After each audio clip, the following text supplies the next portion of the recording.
L'homme peut être grand de taille comme moi là et être petit devant Dieu. Donc ne considérez pas les choses que les hommes considèrent. Ce n'est pas parce que vous voyez les hommes porter les statues. Et d'abord il a dit la fois dernière que certains font leur Dieu là en or. Ceux qui n'ont pas de l'argent font en plastique et en bois. Donc Dieu s'achète en différents prix.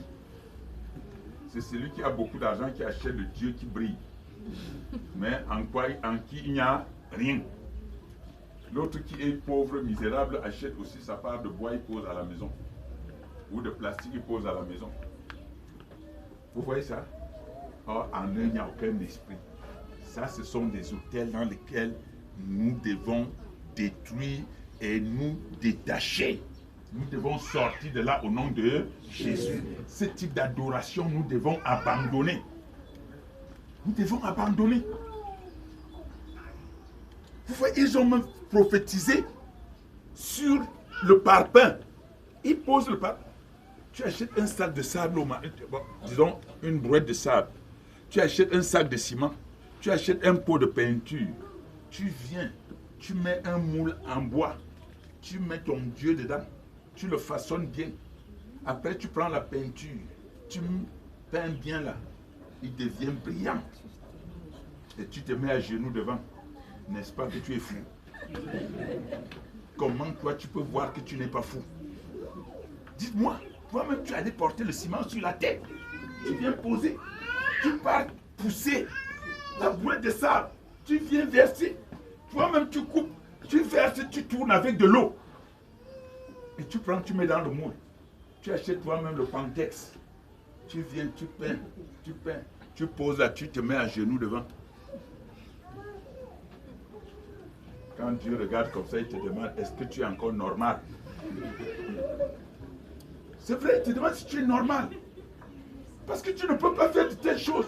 Mais frère, mais que je prenne de cette bouteille d'eau, je commence à dire que c'est Dieu. Et ils se blessent pour invoquer ce Dieu-là. Ils versent de leur sang. Ils se font du mal pour invoquer ce Dieu-là. Mais Dieu ne leur répond toujours pas. Je maudis ces œuvres de ténèbres qui tourmentent ta vie au nom de Jésus. Amen. Je dis, je maudis ces œuvres de ténèbres qui tourmentent ta vie au nom de Jésus. Amen. Quiconque porte cela et vient contre toi, je lève l'autel de Dieu devant lui. Qu'il soit foudroyé par l'autel de Dieu devant au nom de Jésus. Amen. Dieu est esprit, frère. Il faut que ceux qui l'adorent en esprit et en vérité. C'est pour cela que lorsque je marche avec joie. Les gens me disent, je dis que Dieu est dans mon ventre. Je le porte partout, je parle avec. Dieu est dans ma tête, Dieu est dans mes pieds. Il est là où je vais fouler la plante de mon pied, ce Dieu sera béni. Amen. C'est lui qui est dans mes pieds pour bénir le Dieu là. Ce n'est pas moi. Alléluia. Amen. Alors vous portez Dieu sur l'épaule. Vous allez garder dans la chambre. Vous sortez de la chambre, vous posez au salon. Après vous posez devant la porte. Vous entourez. Dieu est avec toi. Dieu est ton Dieu. Dieu devant moi, Dieu derrière moi. Il m'entoure.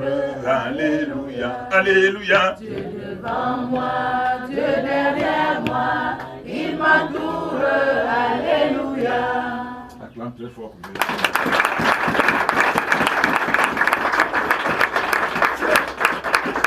Tu comprends donc, lorsque tu verras quelqu'un qui est en train de faire ces choses-là, il faut encore bien regarder si la personne est normale. Il faut encore bien regarder si la personne est encore normale. Oui, lis la suite, 36. Verset 36. Au moment de la présentation de l'offrande, Élie le prophète s'avança et dit, Éternel, Dieu d'Abraham, d'Isaac et d'Israël, que l'on sache aujourd'hui que tu es Dieu en Israël, que je suis ton serviteur et que j'ai fait toutes ces choses par ta parole. Réponds-moi, Éternel, réponds-moi, afin que ce peuple reconnaisse que c'est toi, l'Éternel qui est Dieu, et que c'est toi qui ramènes leur cœur. Et le feu de l'Éternel tomba, et il consuma l'holocauste, le bois, les pierres et la terre. Il absorba l'eau qui était dans le fossé. Quand tout le peuple vit cela, Ils tombèrent sur leur visage et dirent, c'est l'Éternel qui est Dieu, c'est l'Éternel qui est Dieu. Acclame très fort pour Jésus.